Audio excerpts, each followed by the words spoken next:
and then I'll ask the first question. And we are live, so welcome everyone to Think Young, Hidden Inventors, celebrating innovation for a more competitive and resilient Europe. It's organized in partnership with Ericsson. If you follow us in the last month, we've been organizing several activities. And in a world filled with crucial challenges, research and innovation are key to building a more sustainable society. As the home of countless of legendary inventors, and some of them we try to portray and invite in our live debate, Europe must continue to its strong heritage of inventiveness. The European Commission President, Ursula von der Leyen, ambition agenda requires a policy habitat that incentivizes present and future inventors, allowing them to flourish and to prosper. Today we're honored, and personally I'm also a bit proud to have two special guests to join us in our conversation on how safeguard Europe's future as a true beacon of innovation. First and foremost, thank you again for being with us, Mariya Gabriel, European Commissioner for Innovation, Research, Culture, Education and Youth, and Peter Laurin, Senior Vice President and Head of Business Area Managed Services at Ericsson. Mariya, Peter, thank you for being with us. Mariya, first question, we start from you. Young people today will be key to finding innovative solutions and fundamental challenges as climate change, for example. And empowering the next generation is vital to build a stronger future. How can we foster the next generation of European inventors through your eyes on Europe, or in particular, the new European Innovation Council? Thank you. Thank you very much, Andrea. Good morning, ladies and gentlemen, dear Peter and dear inventors. First of all, I would like to congratulate Think Young and Ericsson for this extraordinary campaign, Hidden Inventors. I would like to say that you have my firm support in this intention to continue to create awareness in Europe about the excellent innovators and inventors that we have. And on my side, that's my first thought, that now as European Commission, as European Union, what is important for us is to show that for the next generation of European inventors, Europe is their home. That means that we need to create ecosystems that are fit for purpose. That means that young innovators should really feel our support in a critical moment where they will transform their ideas into a product, they will create a market. And that's why, first example, it's our European Innovation Council. I think that now we have a very good instrument in order to help young innovators, young startuppers, in this critical phase where they need network, they need funding, and they need to scale up. Second thing, I would like here to underline the important role of universities. And actually, we have a new 41 European University Alliances. Remember, we are trying to change our approach. We would like to have universities that they are working on challenge-based approach, where since the beginning, inventors, private companies, universities, and civil society are working together. And I know that we already have some of our European University Alliances working exactly on that to promote our European innovators. So I can only invite to join you. Final example, European Institute of Innovation and Technologies. If there is something unique with the European Innovation and Technology Institute, is that we are working on decentralized approach, and it's an extraordinary community where education, innovation, research, and private companies are together forming a huge community. And actually, I think that it's a very, very good example how we can continue to promote our young people. Thank you very much, Mariya, and thank you also for sticking to the 2 minutes per reply kind of rule. That's very much appreciated. Let's see if Peter can do the same. Peter, what are your thoughts on how we can foster the next generation of European inventors? And in 2 minutes to say that will be a challenge. But first of all, I would like to thank Mariya Gabriela for taking the time, and also for you, Andrea, and Think Young organization to foster this, because this is a topic that is very close to the Ericsson heart.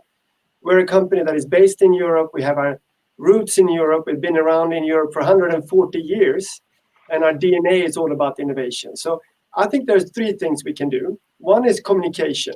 And I think, Andrea, what you and the organization is doing in this Hidden Inventors campaign is part of that, right? Bring not only the innovations, but actually the innovators behind the innovations to life. Inspire young people to take the route of innovation. Dare to take that leap of faith of what they believe is good. And that could be in a certain field or a certain idea. It could be entrepreneurs in small, medium enterprises or in large corporations. It could be both. Then I think secondly, is about policies.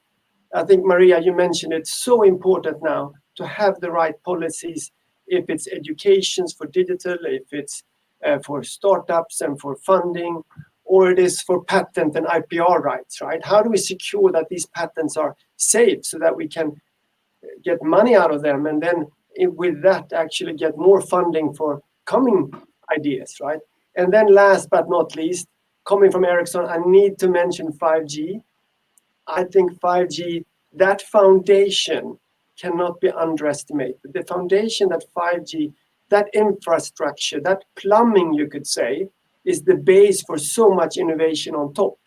And this could be super exciting. So I hope I stayed within the 2 minutes, but those very much. My you are extremely well behaved so far. Well, Peter, you mentioned innovation, and I guess now we get a bit into emerging technologies and importance, and also education, no? And Mariya, we're seeing a rapid deployment of advanced technologies such as AI, quantum computer, biotech, energy, nanotech. There are plenty of them, and all of them have the power to advance economies, to solve key issues. How can the EU increase its influence in this area to ensure to connect breakthrough research and new technologies to the market for achieving disruptive innovation? And what is the role of the Horizon Europe and the EIC that will play to facilitate this? What can you tell us, Mariya, a bit about this?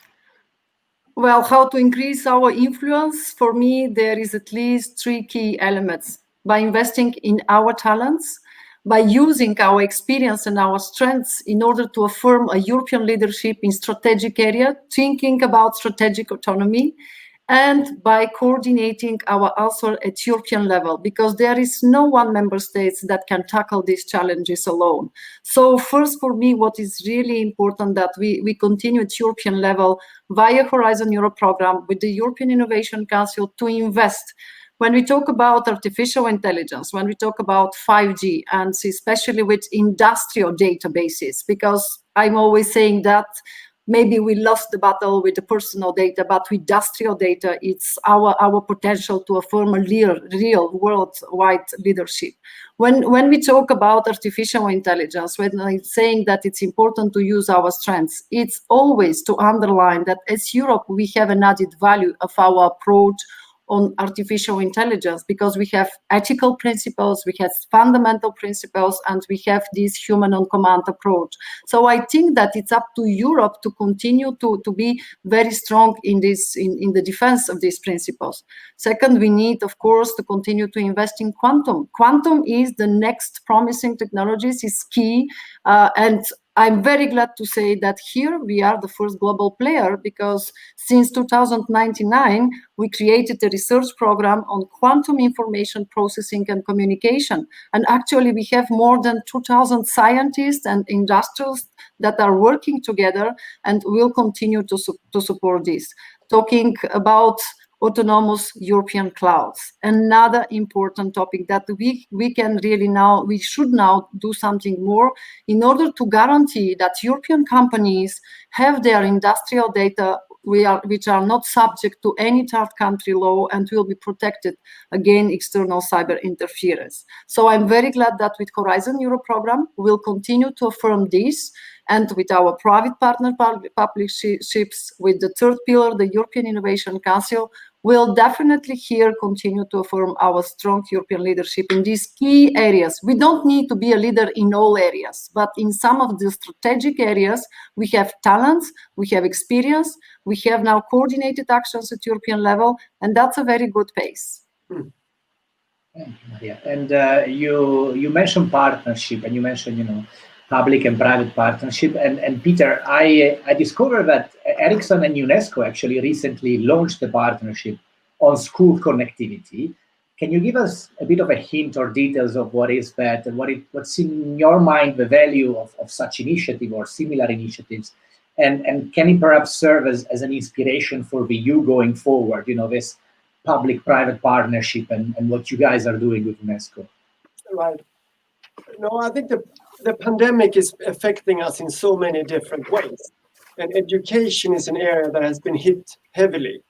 So we were discussing internally, how can we support? And we've had a quite long-standing relationship with the UN different bodies. And one thing that we now did with the UNICEF is what we launched in July of 2020, is to help with connecting schools. So it's the initiative that they have in their GIGA initiative with the ITU, together with ITU. And it's around connecting schools across the world for an education that is digital. An internet connection will be such a big advancement in that. So we have now taken 35 countries on to map the connectivity of these schools. And the mapping of the connectivity is the first step in enabling a high internet connection to these different facilities. So this is a big initiative. I'm super proud as an individual and as an employee that we took this initiative. It's a 3-year engagement, and it's I think we are actually the first private sector partner to make a multi-million-dollar commitment into this. So super good. That is just, of course, a small step. I'm not saying that is the magic bullet, so to speak, but that is one thing. Another thing that we are doing is with UNESCO, as you mentioned, right? And this is about how should the curriculum, a little bit what you said, Mariya, about how do we now educate, how do we now take this new opportunities that AI and digital really provides, but not make them only to the high-end universities of advanced markets, but how do we bring those opportunities to a larger audience? So UNESCO is doing a fantastic job there, and what we can contribute with is education in the sense of how should the curriculum look like? How should AI training really look like to make it simple, demystify it? It might not be about Python coding. It might be about just putting different pieces together, or it might be Python coding, but all of it, right? It's to simplify it, to make it real, and then to target different audiences from, I think we're targeting as young as 5-year-old all the way up to university level. And that is 2 small initiatives that I hope can inspire others. Thank you, Peter, and definitely very, very inspiring.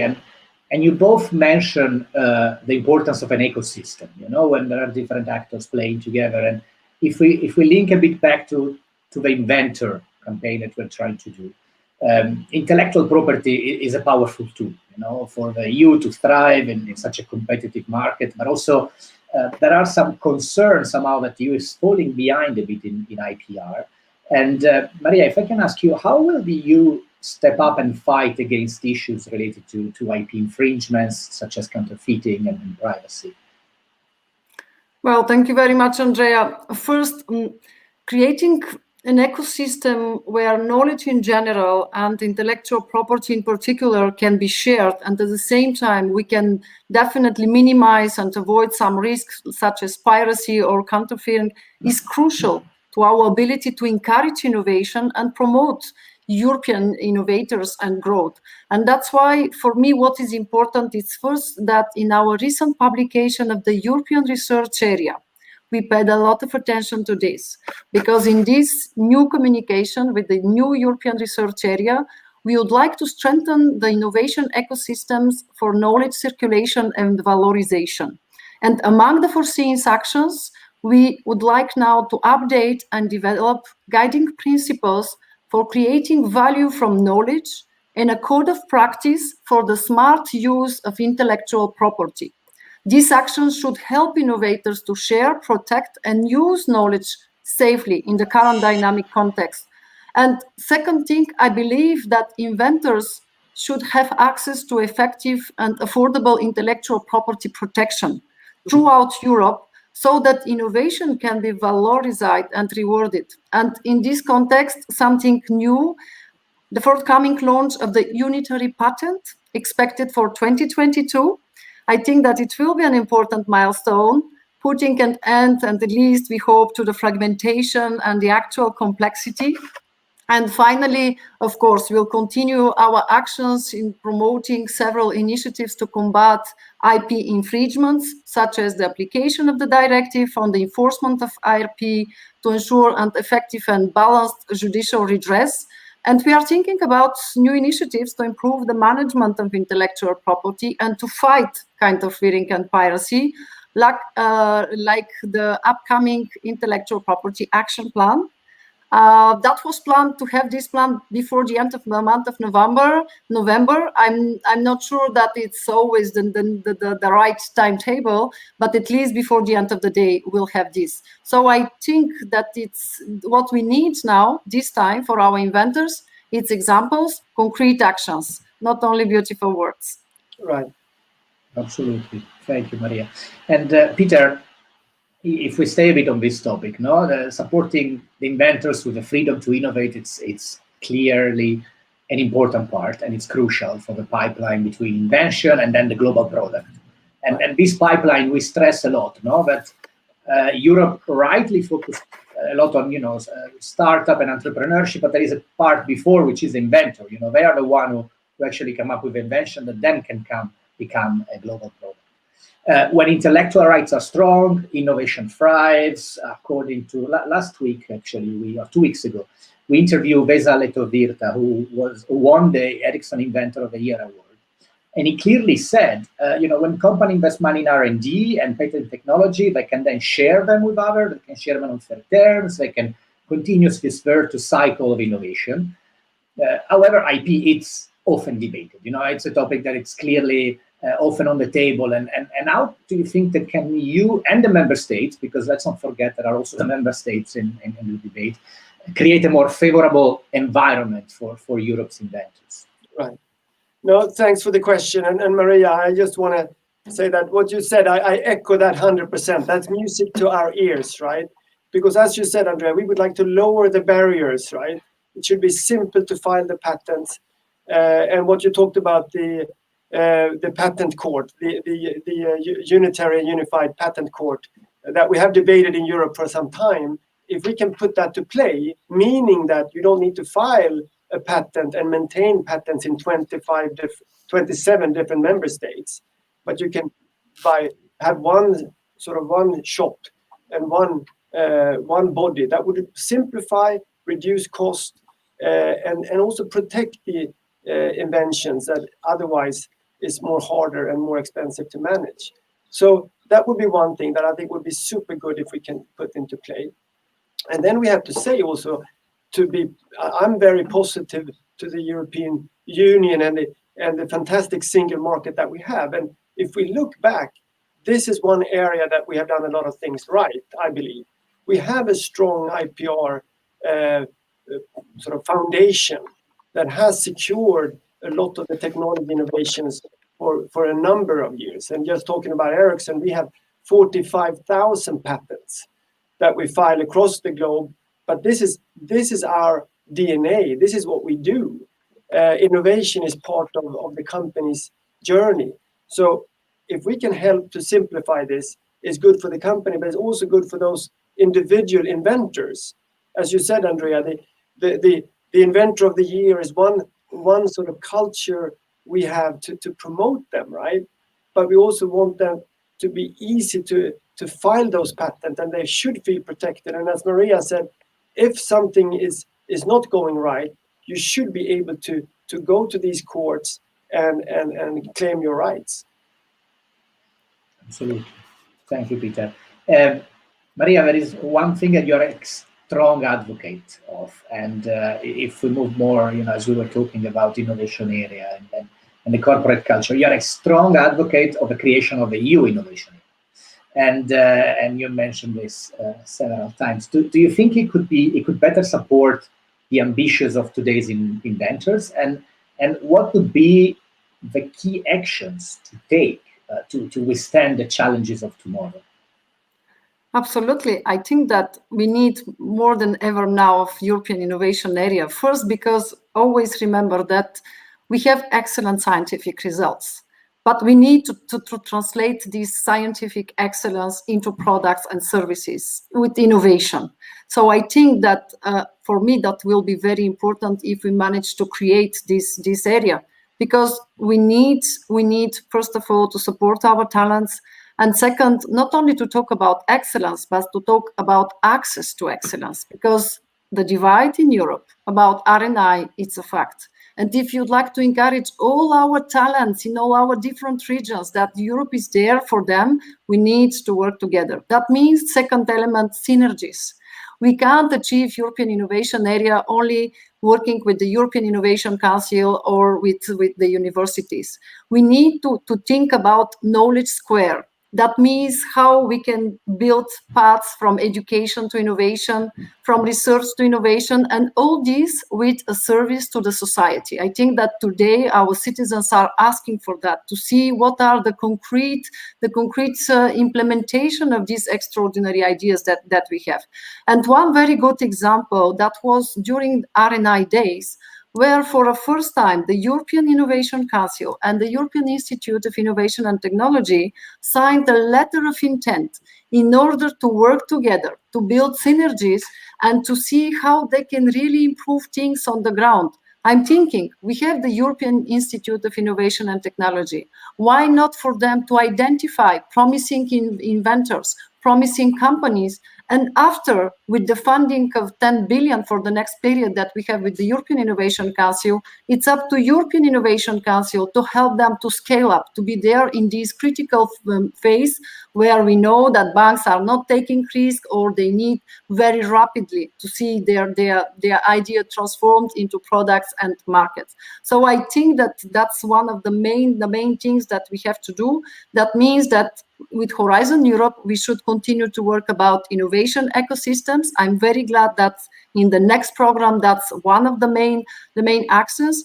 But that means that we need to work with all our regions. And that's why I'm very glad that actually with the Committee of the Regions, we are preparing an action plan for the next 2 years.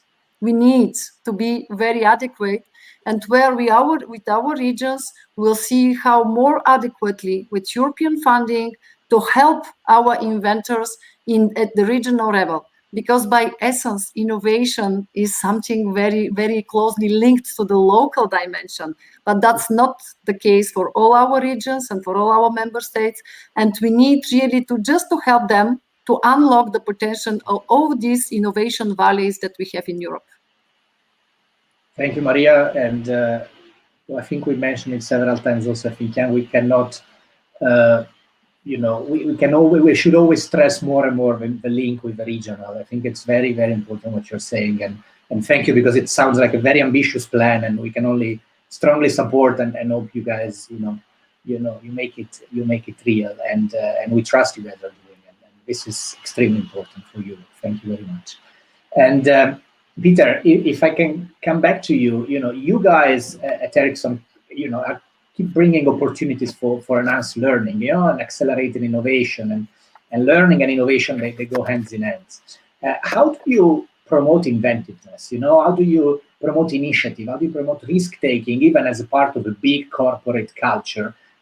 How do you make sure that there is always this risk-taking feeling? And if you could give some advice, because I believe that's also part of your job, how do you some advice for organizations who want to empower their people to embrace their creative potential, and definitely, all ears, both from the side of Think Young and also, I would say, from the Commission side, always good to have a creative potential that should be enabled in big and small organizations. Right, and I think also what Mariya said is so true when it comes to innovation. Where does it happen? Does it happen in the shower, so to speak? Does it happen at universities? Or does it happen in large corporations, small corporations, right? The fact is that it happens all over, and it's not linked to certain pockets of we have smart people in university. That's a huge opportunity that we need to leverage, and we need to connect that so that 1 + 1 is more than 2 all across Europe, right?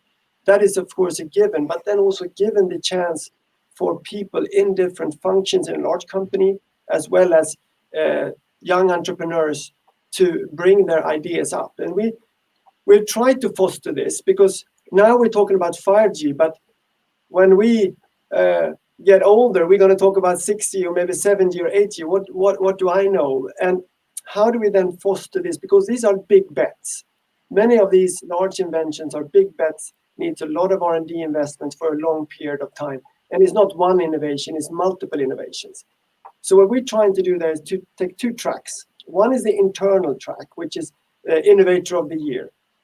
Really recognizing those heroes, those local employees. And this should be as diversified as possible.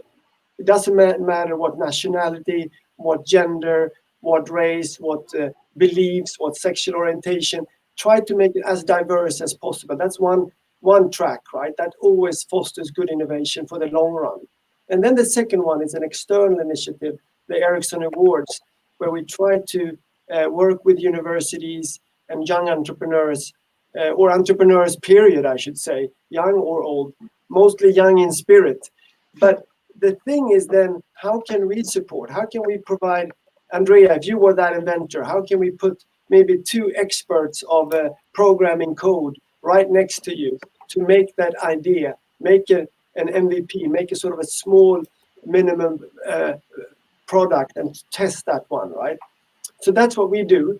And then, of course, we work with the universities. That's really our vehicle in many ways to foster innovation. Thank you, Peter. And definitely can only stress the importance of diversity when it comes to innovation, and every word you said in this. And absolutely, I mean, entrepreneurs, there's no young or old, it's just a mindset, you know, the risk taking and the approach and trying to make things different and a bit out of the box. That I guess it's what the spirit should come, and it can come at any age. And there are plenty of very famous, successful in the history entrepreneurs who started when they were 50 or 60. So there's definitely no age. And we're getting towards the closing on this. And Mariya, in your previous answer, you told us about a couple of ambitions, which again, extremely important. There is one part, if we follow the ambition, which is a EU new funding program for research and development, Horizon Europe. And it proposed that it will tackle pressing challenges and foster advances in digital technologies with a proposed budget of 100 billion euros. And especially in the light of what's happening with the pandemic and COVID-19 recovery, what policies will the EU pursue to encourage innovation, ensure the funding is most effective? What do you think is the best way to do this? Well, first, I think that we need a common European approach. We need synergies and complementarity between different resources. And I think that we need really to have some lessons learned during this crisis, like flexibility, targeted investments, and cooperation. So that means for the first time for me in Horizon Europe, it's very important to build synergies. When we talk about innovation, it's not only with the European Innovation Council or innovation ecosystems. I see innovation in our frontier research with the European Research Council, because no one knows what will be the next great ideas for the next 10 years. And some of them are here because that was a support for frontier research years ago. Second, I can see how the innovation can help us with the second pillar of Horizon Europe. For example, not only with partnerships, because we'll continue our support on health, on digital, on energy, but we have something new in the second pillar of Horizon Europe is our missions. 5 missions tackling cancer, smart cities, waters, soil, and climate adaptation. How we'll achieve that without inventors? I can't see you. We need innovation. If you'd like really to have by 2030, 100 European climate neutral cities, we need inventors and we need young inventors. And that was one of my first things that I paid a lot of attention. And actually the missions boards already gave me the reports, and I'm very glad that the role of innovation, the role of young people is here. But it's now up to us to transform this into a reality. And the same synergies between different funds. My question here is how this time we'll stop to talk about synergies and we'll do from this beautiful word a real thing that works on the ground. Take, for example, the Seal of Excellence. We are giving thousands of Seal of Excellence, and all of them are potentially a breakthrough technologies, products, and services. But for our regions, it's very difficult to funding them. And that's why now for many, many months, we are working together with Elisa Ferreira, the Commissioner for Regional Development, in order to allow that people that have Seal of Excellence with great idea don't pass by all these procedures of notification, state aid rules, and they can obtain funding directly from their region or from their state. It's time really now to operationalize some of our ideas, and that's my intention. And when we talk finally about synergies, it's really now very, very important to see how we can use other fundings, because with Horizon Europe, it will be not enough. We need to use React-EU, we need to use Next Generation, we need to use Digital Europe program and the European Regional Development Fund, the European Social Fund. So now, I think that will be the main challenge. We have funding. It's time really to have targeted investments, to be flexible, to be just innovative in our policies too, and to promote cooperation and talents across Europe. Thank you very much, and that's very beautiful words, and not only words. I mean, actually, actions with which we definitely should take, the starting point to recover from everything that is happening in the world. And thank you also for spelling them out, because sometimes the problem is that people say there are a lot of funding available, but then it's very important that someone in your position come and spell out the name so people can go online and discover which are the opportunities available, which are many, and there's plenty of money. And as you say, synergy is really important. It's important we put it in place as well. Peter, getting towards the closing, how can companies work with all these policies? And what else can you do to help foster innovation, competitiveness, and resilience as well, given everything that is happening in this ever-changing world? Right. No, thanks for that, Andrea. And I have to say that it's probably never been more important. I mean, how do we get out of the pandemic and bounce back, so to speak? I think innovation plays a hugely important role. Also to address new challenges. I mean, Mariya, you talked about climate change. I think that is a huge challenge that we need to address. There's plenty of things we can do. And also, I think we have done a lot of good things by the previous EU Commission with Horizon 2020 was a massive success. Metis project, which was defining the sort of the early 5G back in 2012, was also a great success, right? So there has been a lot of those, I think, success stories that we should build on and feel confident that what you talked about, the Horizon Europe, the next program now, right? That is also important. But we shouldn't underestimate also unleashing the potential of some of these technologies. I say that we have two technology shifts at the same time as we have the pandemic going on. So there's a lot of things happening. And those two, for me, it's really 5G and AI. And AI is nothing without the data. So we need to enable it through data. But that is super important. So I believe that Europe cannot fall behind. We need to have the 5G out there. And this will be the enablement. This will be the foundation for innovation on top. And to make an example, Spotify would have been nothing without 4G. I mean, that's where really it came to life on your phone. Uber would have been nothing without 4G. And all of these examples, right? And for 5G, we can imagine what will happen when the latency is so low, so your Fortnite experience on your phone is better than your fixed, right? Or that the resilience that you need for to work in a pandemic actually is there, right? Everyone is equally quickly connected. That will create new innovation. And then EU commissioning and funding will be super important, but equally private capital, right? That will come in to see these opportunities and invest in Europe rather than other parts of the globe, right? So there is a fantastic opportunity to be an inventor in the years ahead. Thank you very much, Peter. And we are, well, at the closing. And first of all, thank you, everyone, for watching this. And thanks to our two wonderful speakers, Mariya and Peter. we don't know how important and how precious is your time, and thank you for taking the time to spend this half an hour with us and with the people who are watching. Let me thanks a lot the team who work behind the scene to put all this together, and it's a big team, and the work was really important, and did work on the whole Hidden Inventors campaign. And you can follow it with the hashtag Hidden Inventors on our website, hiddeninventors.eu. So there's plenty of places. Again, there's so much potential that can be that Europe has the ability to unleash and to become a beacon of innovation. So, Mariya, Peter, thanks a lot for your time. Thank you. Thank you. And well, stay tuned. You can follow the Hidden Inventors campaign. We'll still have a couple of days, and definitely let's make sure that European inventors are not hidden anymore. And thanks a lot, and have a great day. Thank you, Mariya. Thank you, Andrea. Thank you. Thank you, Peter. Thank you, Andrea. Have a nice day. Thank you.